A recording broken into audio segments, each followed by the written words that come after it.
Hey there, folks. Welcome to today's episode of the Strategy and Leadership Podcast. Calling from Dallas, I've got Joy Fitzgerald, who is the Senior Vice President, Chief Diversity, Equity, and Inclusion Officer at United Health Group. Joy, how's it going today? It's going great. It's a beautiful Friday. Excellent. I love it. I appreciate you being here. I know you got a book going on. Why don't you tell our listeners about your book, but really about you and what brought you in your career to where you are now? And then I'll get into some questions. Awesome. So a little bit about me. I think I am a serial entrepreneur. Ever since I've been a little girl, I've always wanted to give back and help others in any way that I could. I think the second piece, I've always been an advocate for those who may be underserved, underrepresented, or marginalized. Even as early as probably 7 or 8 years ago, I remember trying to advocate in my little young voice around what I thought was just unfair relative to how someone was being treated due to their differences.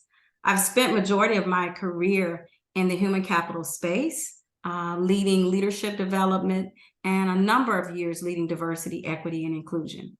And how this new book, Finding Authentic Rhythm, How to Win on Your Terms in Corporate America, came about, I think it was me speaking. My side gig, as you would say, would be speaking joy. I know my purpose is to speak joy into the hearts and souls of those I'm honored to meet. 1 year ago, this month, Women's History Month, I was attending a conference hosted by Black Enterprise. So it was about 1,800 Black women in attendance. And I was on stage on a panel with other amazing women talking about one of my principles that's in the book. And this principle is SIS, S-I-S, you got this.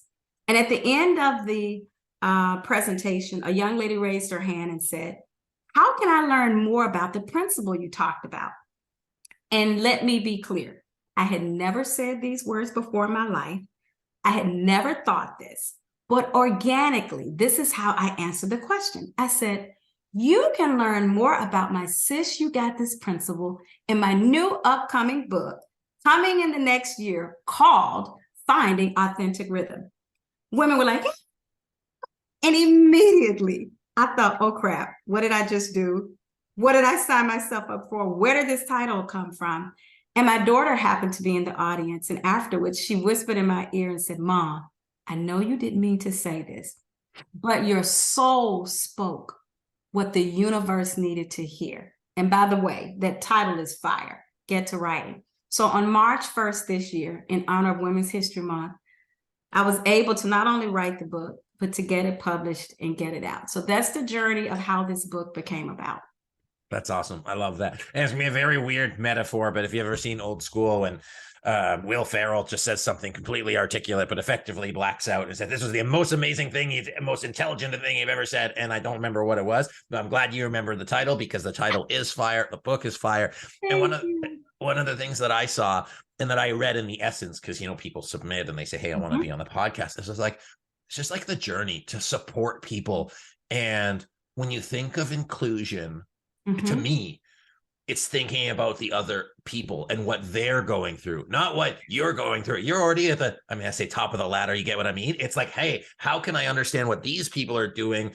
Provide a context so other people can understand it and make the path easier, because the path shouldn't be harder than it already is. And for women and people of color, it's pretty damn hard. So and that's not fair, but we won't talk about that part yet. Anyways, that's how I interpreted how you approach things and view things. And it sounded like some of that resonated with you as well. You have just shared something that I wish so many other people could understand. The work in diversity, equity, inclusion is the hardest job I've ever done. And this is the third company that I've set in the chief DEI role. And what's different in this work, to be successful, it has to be about others and not about you. If this is about winning for me, I will lose every time. I won't be successful in influencing the organization. The mission has to be about serving other people and understanding what can make life better for them. That is the magical piece of advice I would give to anyone who desires to work in this space. And secondly, it requires an emotional muscle and level of maturity that's very different from many other areas or aspect of the business, just because the nature in and of itself challenges our long-held beliefs, values, what we've been taught as little kids. And that's very difficult for people in an organizational culture or workplace.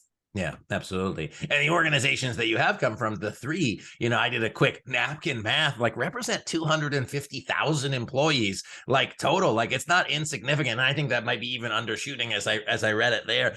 And what I find, I talk to a lot of people, this will be episode 200 odd. Okay.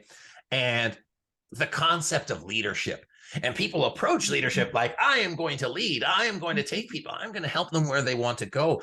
But in my experience, they have their belief of what leadership is. They have their learned of what leadership is. But if that context didn't come from being underserved, underrepresented, then they only have their own context of what they know to lead, not how do I lead others around me that haven't had the same life trauma issues that I've had. And I think that is the next level for really great leaders, to take everybody along, not just the ones that are life alike. Yes. Agree, disagree? What are your thoughts on that? No, I absolutely agree with that. Leadership is a journey. And my definition of leadership is when others choose to follow you in the absence of power, authority, and position, because they believe in you and the direction you're willing to take them. A lot of people report to bosses, not necessarily leaders, because a leader may not always have the positional power, but they certainly have the influence to move people. And I think it's important as leaders for us to spend the time and have the level of compassion to want to understand about the lived experiences of others. Truly, that's the only way that we could advocate for them in a meaningful way to help them thrive in whatever community or organization in which they work in. And it's, do you have the curiosity or the empathy to just ask, even when bad things happen, how did that impact you? How are you doing? What can I do to help? Tell me about your life's journey, your lived experience. How might that help you in our company? What are some of the insights that we can glean from you based on some of your life experiences? Because all of the companies are in the business of providing either a product or a service. So the individuals that are reporting to you, they're also your customers in many regards. So thinking through the lens of what innovative ideas can they offer us, just by having enough compassion to ask those personal life journey questions. Absolutely. And the word that resonates with me is that lived experience, because it's not just learning, it's not just background, it's not just color or whatever, or race, ethnicity, background. I also have to take opportunity, because I am not without my own gratitude for our Chief Client Officer, Jenna Sedmak. I was the person that I was talking about 2 years ago, 3 years ago, and she helped our company just understand it and reflect on it. So Jenna, thank you to you for everything that you've done for us and our ability to drive that forward. Joy, as you think of your career and all the different organizations that you've worked in, what struck me again was the layers. You have the executive leadership team, you have managers, you got managers, you got frontline employees. And I think some people approach their jobs, if they're bosses or not, they're saying, oh, who am I for people to listen to me? I don't have power. Now that could be, I don't have power going up. I don't have power to have people listen to me about my own views on inclusion or understanding people. What do you say to the organizations you're working in or have worked in that have to deal with those levels, and how do you empower people at all levels through the things that you talk about? Well, one of the things I think we first have to recognize in who we're talking to. So in most cases, the individual that I'm always talking to is the frontline employee in any institution that I've worked in, because I feel like if I could meet their needs, capture their commitment, speak to their lived experiences, I have a better chance of speaking to now the kind of the up and down portion of the organization. I think one of the mistakes we often make in corporate America is that we're only trying to talk to upward leadership, upward management, and we lose the insights and even the proximity to those, which is the I mean, in most companies, your senior leadership is what, 5% or less of the organizational population. So we forget the 95. I want to help the 95. Now, to your point, many may ask, what can I do as a frontline employee to impact and influence change? And my first comment to them is, you're not powerless. It goes back to the definition of what leadership is. And if I were to give it one word, it's the ability to influence. Influence, influence, influence. We can influence people by merely sharing our life story. People may not remember these organizational mantras or principles or vision statements, but they can remember a story that pierces their heart, that touches them in a way. We don't forget those things. We keep those things with us for life. And the more employees, even at the front line, begin to share some of their experiences, both inside and outside of the organization, in a way that where we capture the heart of our leader, we then have the ability to change the way they think, feel, and even the decisions they make. Everyone in a company has that ability, regardless of level. So I began to ask them to feel more comfortable and empowered to share their stories and their experiences in a way that captures the heart. I love that.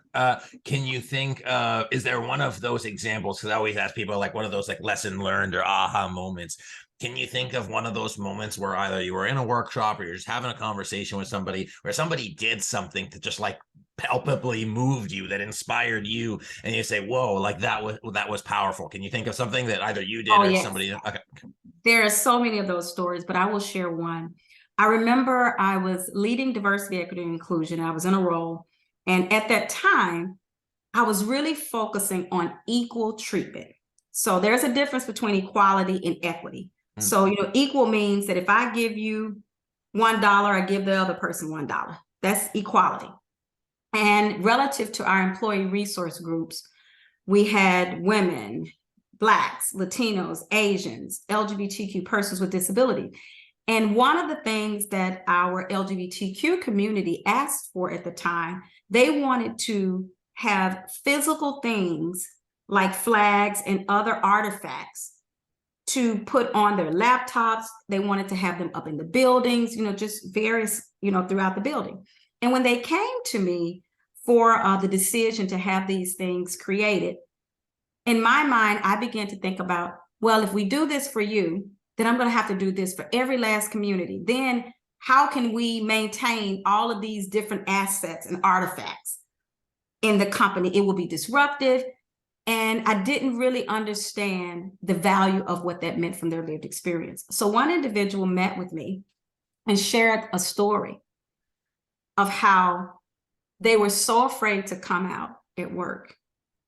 And literally at another organization, seeing the representation of a flag that was a sticker on someone's laptop, whether they were part of their community or just an advocate, created a safe space. So where they felt they knew when they engaged with them, they could be their full, authentic self. And I'm underselling the story, but because it's not my story, it's theirs. But hearing that story, it pierced me in such a way that it changed my mindset. And I went back and advocated for this community to have the physical representation allowed within the organization on all our work sites, so that individuals would have a physical reminder that when engaging with this individual, that room, that they could feel safe. And it was really the difference between equality and equity. And equity means I can provide you solutions to help you thrive, because what your differences are may be very different. This person may not need it, but it may be the very thing that you need to give you a chance to thrive. That story has stuck with me and changed the way I thought and still think about equality versus equity. That's profound, and that's really cool to hear, because when we talk about, okay, let's be a little ramble, but we talk about the culture. You want to set a good culture. You want people to be performing at their best. You want to be able to drive outcomes. Well, people need to feel safe. They need to feel trusted. They need, and your ability to do that provided them a space for them to be their self. And I think that was really interesting. And then the other piece around the equity, is, people have different working styles. Like Yes. we think about diversity, equity, inclusion, typically in terms of race, gender, Mhm. background, Mhm. sexual preference, whatever. But there's like cognitive thinking, Yes. and that I don't think often gets talked about, but it is you're like, hey, oh, I have a tendency to ask people to think on the spot. And when there's certain people who are like, hey, I like to process, I like time, and I don't like to be Yes. called out, I have to really be aware of saying, whoa, just because I like it and I can do it does not mean that's the same for you. And it's one of those things that we have to learn as facilitators, understanding different learning styles and different working styles. You're absolutely correct. So anything that you would want to tell our listeners about how to be more, I don't know if the word is empathetic, but call it aware of what other people, how they can build their muscle of understanding others, notwithstanding buying your book, reading it, and living it. But go ahead. One of the things I will tell you from a personal experience, I often felt much earlier in my career that I had to change my style, my approach in ways that were so dishonoring to who I am, for the sake of being successful. Because I think you're right. People look at what we call primary dimensions of difference: age, race, sexual, gender, orientation. And we don't really sometimes think about those other preferences that are material to us building relationships or not building relationships, or even feeling judged from others. Are you quick on your feet? Do you talk with your hands? Do you have an accent? How you approach a situation? All of those things can be career disruptors and limitations. And one of the things I found, I had a really good leader who wanted to know what would make me thrive. Joy, tell me about your best day at work, and why was it your best day? Asking those provocative questions that may not be so provocative, but you can get to provocative insights about how a person shows up either to their authentic style or the prototype of the style of the culture of the organization. And those could be very different. I would encourage leaders. I can't underscore the importance of spending time getting to know your people. I used to go into meetings and focus only on the business. If it was an hour meeting, 60 minutes, I was on my to-do list. Now, even with my team, the first thing I start with, how was everyone's weekend? What's going on in your life? How are you feeling? Tell me something about either your family, your dog, your cat, whatever is important. And that's what we call lowering the waterline. Getting to some of those dimensions of difference or style, approach, or behaviors, and even to understand what you value. Because when I know what you value, then I have a better opportunity to understand how to reward you, because I know what's important to you. But if it's always about the business and we don't do some of what we would consider small talk, we'll truly never really understand how to lead a person to be effective. I find interesting. I was thinking about remote work is that some Yeah. people don't feel comfortable in the Zoom area. And again, I think it comes to the judgments. Are you putting your preferences and judgments on other people? Whereas what I'm hearing from you is saying, taking the time to understand where's people's strengths and authenticity, as it is on your shirt, you can have them, allow them a space where they can be the most authentic. That's without making it cliche, but making them get their best work. You're going to get the best out of the person, and they're going to have the best experience out of your workplace. And that's the goal. That's like the win-win, right? That's why I gave the subtitle of the book, How to Win on Your Terms. There's more than one pathway to success or winning.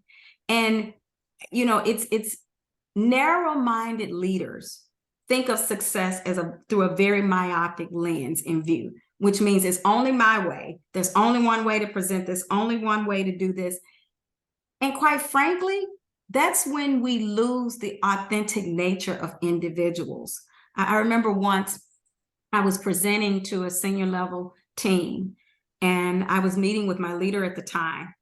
And I had presented my slides to him, but he thought the slide deck or the PowerPoint needed to look one exact way. So he changed my slides, and then he told me, say these things and do it this way. That was the worst presentation, in my opinion, I had ever had in my life. I was uncomfortable. I was trying to remember his style, his rhythm, his groove. It was so disingenuous to me that I didn't do well. And I made a point and a pact to myself that day that I would always advocate for a leader to trust me, to do it in an authentic nature while respecting the company culture. But let me do it in a way that's comfortable and safe for me so that leaders can get to see excellence in all its many forms. It doesn't have to look one way. And since that day to this day, I've never had that experience again. And I think it's been because I learned how to advocate and influence leaders to allow me to show up in a more authentic nature and define winning on my terms. Awesome. I love that. I think it's something everybody can stand doing. And I'm now reflecting on myself, the conversation I had earlier. And I said, well, how am I judging someone else's interpretation of the business because I am in a strength zone and they're not in a strength zone? And I got some reflecting to do on my own. So thank you, Joy. I appreciate that. Where can people connect with you? Where can they learn more about the work that you do? Where can you, speak some joy into their life? Absolutely. You can visit my website, www.speakingjoy.com. I'm on all social media as Just Speaking Joy. And I'm even on TikTok now, trying to figure that whole world out, finding my authentic rhythm. And on LinkedIn, just Joy Fitzgerald. I would love to hear from you. And if you've read the book or plan on reading it, I'm always welcome to your feedback and or questions. Perfect. Well, we'll drop the link in the bio to the description. But Joy, thank you so much for being here today. And folks, my guest, Joy Fitzgerald, who's a Senior Vice President, Chief Diversity, Equity, Inclusion Officer at United Health Group and the author of Finding Authentic Rhythm. One of the things I'm left with today is just checking myself on my own biases. And the word stuck out was narrow-minded, that the path that I see is this way. And when I look at my narrow mind, if it doesn't allow me to see what other people are seeing, and I think great visionary leaders need to be able to see what other people see so that they can kind of grasp onto that and help them win. And so I'm going to challenge myself. And even while I think I have an open mind on certain things, where might my narrow-mindedness be coming in and limiting our company and our team's potential? So Joy, thank you for speaking joy into my life. Thank you. Thank you. That was well said. Thank you so much for having me. It's my sincere pleasure. Folks, thanks for watching today. Share this with somebody you like. Share this with somebody you don't like. Share this with anybody that you think would need to listen to it, because I think it just makes all of us better.